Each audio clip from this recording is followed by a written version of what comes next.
आप देख रहे हैं पंजाब केसरी टीवी की विशेष रिपोर्ट, जिसमें आज हम आपको बताएंगे कि बदलते मौसम के बीच जहां खांसी जुकाम व बुखार ने दस्तक दी है, जिससे लोगों को काफ़ी परेशानी का सामना करना पड़ रहा है। इसके लिए आपको क्या क्या जो है लेनी है या नहीं लेनी है, इसी खास रिपोर्ट को लेकर हम आपके समक्ष पेश हुए हैं। कटरा चिकित्सा केंद्र में इस संबंध में किस तरह के प्रयास किए जा रहे हैं कि इस जो वायरस जिसे हम कह रहे हैं H1N1, इससे निपटने के लिए किस तरह के प्रयास हैं, इस बारे में जानकारी देने के लिए हमारे साथ मौजूद हैं बीएमओ कटरा डॉक्टर गोपाल दत्त जी। आइए जाने कि किस तरह का जो है चिकित्सा केंद्र के प्रयास है इसे रोकने के लिए। सर पहले तो पंजाब केसरी टीवी में आपका स्वागत है। Thank you. ये जो वायरस है, किस तरह के इसके लक्षण हैं और किस तरह की तैयारियां इनसे निपटने के लिए? देखो, जब भी मौसम बदलते हैं तो वायरस को एक माकूल टेम्परेचर मिल जाता है ग्रोथ होने का उसका। तो उस तरीके से जब भी वायरस एटमॉस्फेयर में आता है तो इससे डिजीज़ेज जो हैं उत्पन्न होती हैं। ऐसे ही ये जो इस वक्त खांसी जुकाम बुखार जो चल रहा है, तो ये वायरल इन्फेक्शंस हैं। तो हमारा यहाँ पे ओपीडी थोड़ी बड़ी है इसकी वजह से, लेकिन कितने परसेंट सर बड़ी है? कोई 5 से 10% तक बढ़ी है। लेकिन जैसे ही मौसम बदलता है तो ये जैसे-जैसे मौसम बदलता है, जब भी बदलता है तो इतनी चेंजेस आती हैं। कटरा चिकित्सा केंद्र में किस तरह का मेडिकल या अपना सप्लाई इसके निपटने के लिए पर्याप्त है, या किस तरह के प्रयास चिकित्सा केंद्र कर रहा है? देखो, इसके लिए हमारे पास दवाइयाँ रहती हैं और सप्लाई भी ठीक तरीके से रहती है, और टाइम पे हम अगर ज़रूरत पड़ती है तो हम अपने डायरेक्ट हेल्थ सर्विसेज की तरफ से मंगवा भी लेते हैं। सर, लोगों में एक तरह से वो है कि ये भी कोविड की एक फॉर्म है, उन्हें क्या संदेश देना चाहिए? देखो, मैं कोविड की फॉर्म नहीं समझूंगा, लेकिन ये बोल सकता हूँ कि ये एक वायरल इन्फेक्शन है। ठीक है। तो जैसे मैंने आपको बताया कि जैसे ही मौसम बदलते हैं तो वायरस को एक माकूल टेम्परेचर मिल जाता है उसको ग्रो होने का। तो वायरस ग्रो होते रहते हैं, डिजीज़ ये चलती रहती हैं, ये एटमॉस्फेरिक चेंजेस जैसे-जैसे होती हैं तो वैसे-वैसे ये डिजीज़ का पैटर्न भी जो है वो बदलता रहता है। ये थे डॉक्टर गोपाल जी, जिन्होंने बताया कि मौसम बदलने के साथ वायरल को फैलने का मौका मिलता है, पर मौसम जैसे ही पूरी तरह से बदल जाता है या गर्मी बढ़ जाती है तो ऐसे वायरल खत्म हो जाता है। इस वायरस से निपटने के लिए किस तरह से आपको प्रिकॉशन लेने हैं, इस बारे में जानकारी देने के लिए हमारे साथ फिजिशियन कविता जी मौजूद हैं। आइए इनसे जानें कि क्या इनके सिम्टम हैं और किस तरह के बचाव इससे करना होगा। ये जो नया वायरस है ये सिर्फ स्ट्रेन चेंज हुआ है, वायरस वही पुराना इन्फ्लुएंजा वायरस ही है। ये हर साल आता है, हर साल स्ट्रेन चेंज हो जाता है। इसके सिम्टम्स कुछ नहीं, जैसे नॉर्मल सर्दी जुकाम खांसी ऐसे ही होता है, गले में दर्द, बदन में दर्द, बुखार भी आता है और वायरल में बुखार तेज आता है। पर इसके लिए आपको ओवर द काउंटर जाके एंटीबायोटिक्स नहीं लेने हैं, उसको हटा देना है। सिंपल आप पैरासीटामोल ले सकते हैं, पानी खूब सारा लीजिए। अगर शरीर में दर्द होती है तो भी पैरासीटामोल, पेन किलर नहीं लेना है, ठीक है। खाने वाली चीज़ों में जो सिट्रस फ्रूट्स हैं इनको ज़्यादा सेवन कर लीजिए, और प्लीज़ डॉक्टर के पास जाइए, वही डिसाइड करेंगे कि ये बैक्टीरियल है या वायरल है। वायरल में एंटीबायोटिक नहीं लेते, और सबसे मिसकंसेप्ट इसमें यही है कि ओवर द काउंटर जाते हैं केमिस्ट के पास सीधे एंटीबायोटिक लेके, और आप एंटीबायोटिक रेजिस्टेंस को बढ़ा देते हैं, और फ्यूचर में हमारे पास एंटीबायोटिक्स बचेंगे ही नहीं जब असली में बैक्टीरियल इन्फेक्शन आएगा उसको ट्रीट करने के लिए। तो सबसे यही रिक्वेस्ट है कि अगर आपको ऐसा कुछ भी वायरल वैसा सिम्टम लगता है तो प्लीज़ हॉस्पिटल आइए या अपने प्राइवेट डॉक्टर के पास जाइए, चेकअप कराइए। वो डिसाइड करेंगे आपको एंटीबायोटिक की ज़रूरत है कि नहीं। वो एक नॉर्मल लेमैन डिसाइड नहीं कर सकता कि बैक्टीरियल है या वायरल है।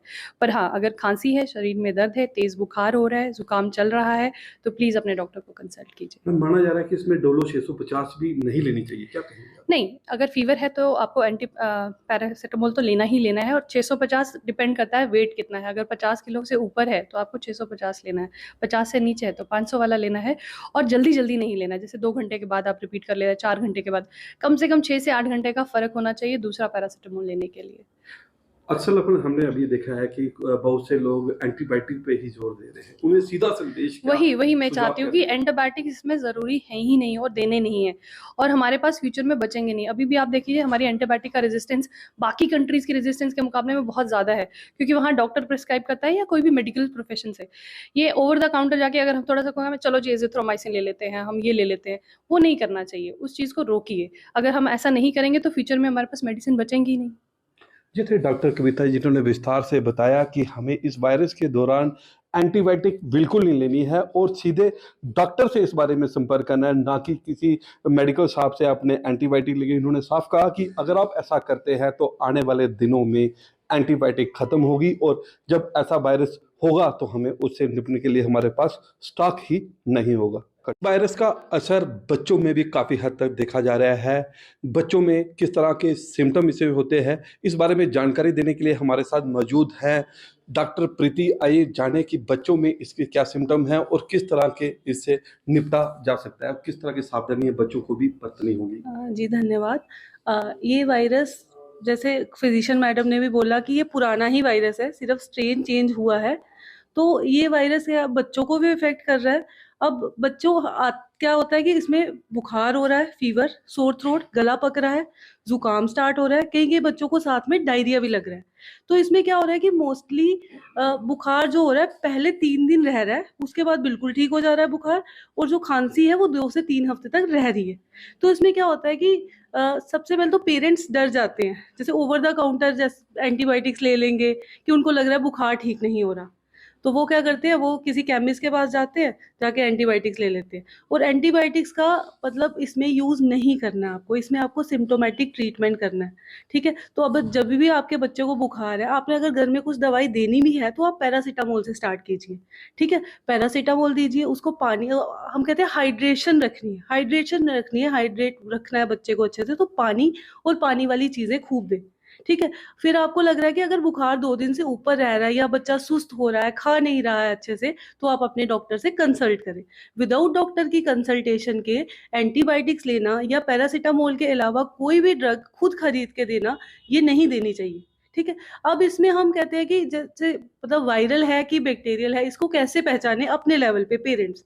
तो इसमें जैसे अगर आपको लग रहा है कि बच्चा इन बिटवीन द, जैसे फीवर हो रहा है, बच्चा सुस्त हो गया, लेकिन जैसे ही फीवर टूटा बच्चा एकदम एक्टिव हो गया, खेलने लग रहा है, तो इन बिटवीन द फीवर हम कहते हैं कि अगर एक्टिव है तो दैट मीन्स कि इलनेस जो है वो वायरल है, उसमें अननेसेसरली एंटीबायोटिक देने की कोई ज़रूरत नहीं।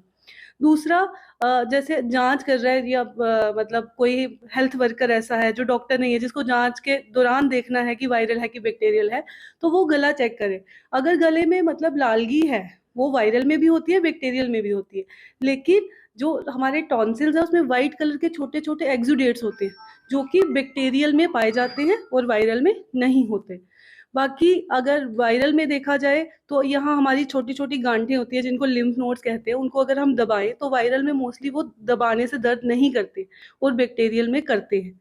तो ये कुछ चीज़ें हैं जिनसे आप वायरल और बैक्टीरियल को डिफ्रेंशिएट कर सकते हैं। लेकिन मैं परिवारजनों से और जितने भी हमारे केमिस्ट हैं बाहर बैठे हुए, उनसे यही निवेदन करूंगी कि अपने लेवल पे अननेसेसरली प्लीज एंटीबायोटिक्स नहीं दें। कोविड में एजिथ्रोमाइसिन इतना दिया गया है कि अब जैसे एजिथ्रोमाइसिन एक ऐसी ड्रग है जो स्ट्रेप्टोकोकल निमोनिया हम जिसको कहते हैं, कि पहले निमोनिया के लिए वो ड्रग है, लेकिन अब वो बिल्कुल असर उसका खत्म हो गया। तो धीरे धीरे जैसे पेट्रोल बचाना है, पानी बचाना है, वैसे एंटीबायोटिक्स भी हमें बचानी है, ठीक है। तो मेरा पेरेंट्स से यही संदेश है कि नॉर्मल बुखार है, 1-2 दिन पैरासीटामोल लेके देख लें, लेकिन अगर आपको कोई डेंजर साइन नजर आने कि बच्चा सुस्त है, बुखार 3 दिन से ऊपर हो रहा है, दूध अच्छे से नहीं पी रहा है, तो डॉक्टर को कंसल्ट करें, डॉक्टर ही आगे बताएंगे कि क्या करना है। डॉक्टर साहब, एक आम सवाल पूछूंगा कि क्या ये एक इंसान से दूसरे इंसान को फैलता है, क्या इसमें भी हमें मास्क पहनने की जरूरत है? जी बिल्कुल फैल सकता है। कोई भी रेस्पिरेटरी इलनेस है वो मतलब सांस के द्वारा, खांसने से फैल सकती है। तो ये भी ऐसा ही बीमारी है जैसे मतलब एक व्यक्ति से दूसरी व्यक्ति को फैल सकता है। तो और इसमें भी आप मास्क का प्रिकॉशन, जैसे 5 साल से ऊपर बच्चा है तो मास्क का प्रिकॉशन ले सकते हैं। ये थे डॉक्टर प्रीति, जिन्होंने विस्तार से बताया। उन्होंने ये कहा कि ये जो वायरस है इससे निपटना जो है, अगर आप घर में इसको देख रहे हैं तो नॉर्मल दवाइयाँ ही यूज करें, जहाँ अपने चिकित्सक को दिखाएं। वहीं उन्होंने कहा कि ये एक से दूसरे इंसान में भी फैल सकता है।